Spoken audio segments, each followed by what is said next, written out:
Yeah, what is good, YouTube? Biggie Boy is back. A huge KO of Augusto Sakai right at the buzzer, just like he did to Overeem. Right at the buzzer, huge lunging shot, put Overeem out. Right at the buzzer, huge lunging shot, drops Sakai, and then ends it with some brutal ground and pound. Biggie Boy is back. Huge. He was pressuring the whole fight, showed improvement. Sakai was circling in the same direction the whole time, and it allowed Biggie Boy to land that big left hook. Man, that dude has one shot, one kill power, just like he said. Man, what should be next for Jairzinho Rozenstruik? I think he could either fight the winner of the co-main event, Marcin Tybura, or maybe have him fight Curtis Blades. One of those two fighters. I think that makes the most sense. Either Blades or Marcin Tybura.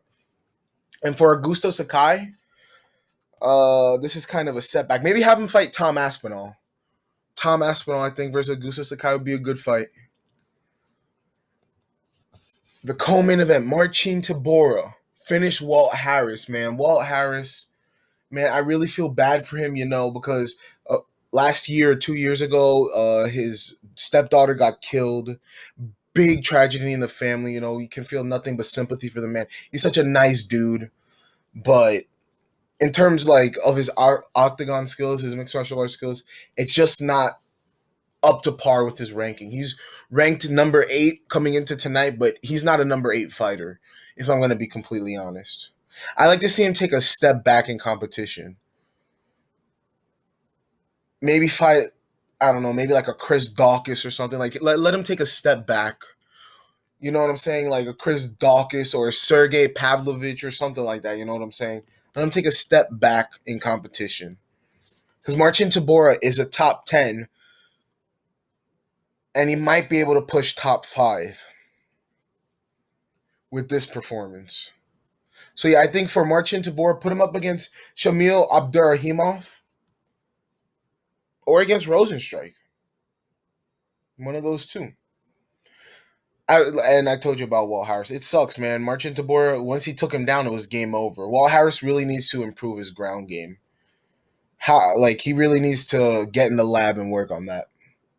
Because the dude has massive power. If he could just prevent getting taken down, he could be a serious problem.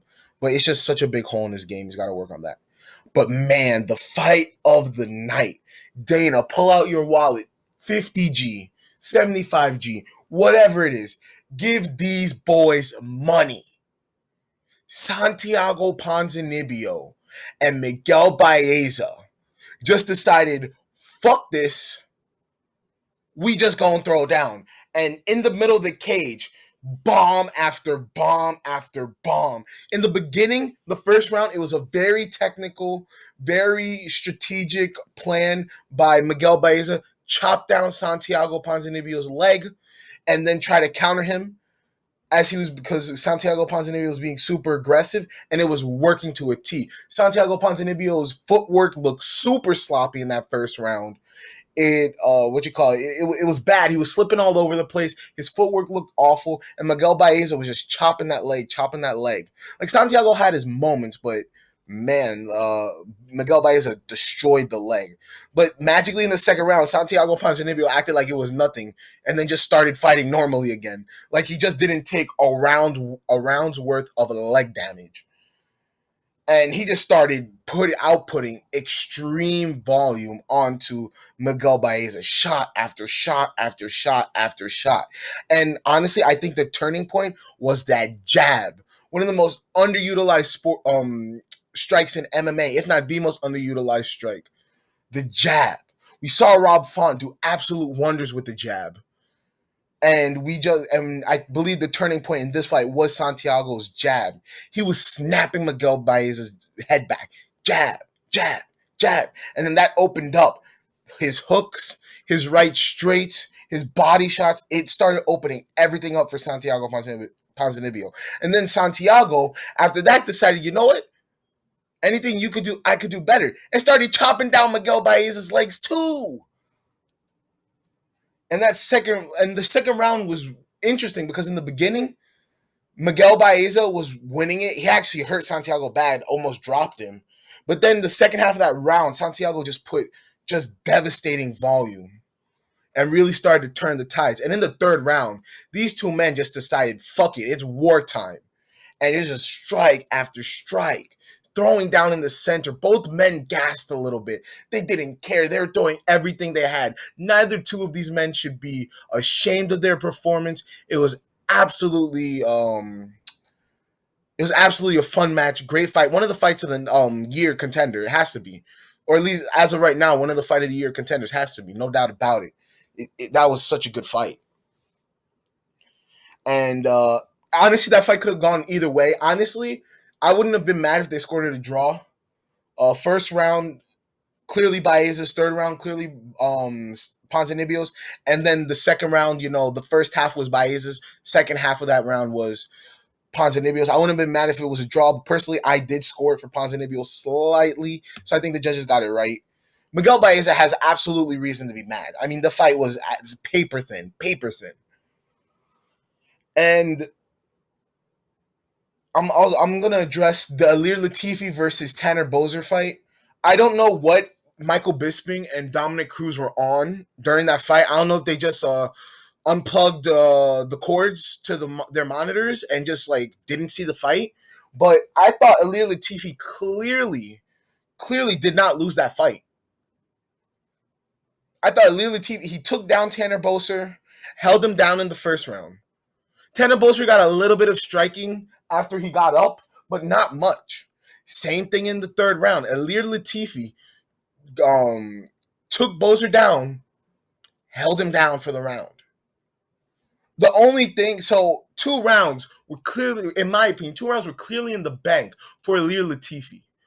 The only thing was that second round could have been scored at 10-8 because Tanner Boser landed a clean hook. And unfortunately for Alir Latifi, the thumb scraped his eye. He thought it was an eye poke. It wasn't. It was a punch where the thumb just scraped his eye. And Boser started to pounce. And that could have easily been scored at 10-8 round. And if it is, then it's a draw. If it scored 10-9, then Alir Latifi wins. Either way, that was not a win for Tanner Boser. Sorry. That wasn't a robbery. Them scoring, like, the commentary team saying Tanner Boser won the first round, it's like, I don't know what you guys are talking about. But, it is what it is,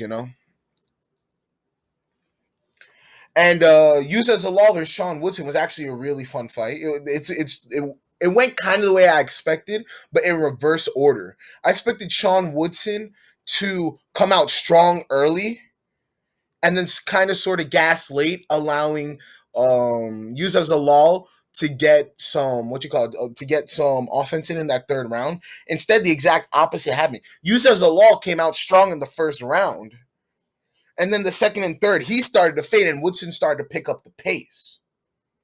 So yeah, it was a good performance by both men. The card overall, I think, in my opinion, the card was way better than than expected in terms of on paper. On paper, it's like, who are these, like, a bunch of nobodies? But the card had some good fights, some good bangers, you know what I'm saying? A couple good KOs.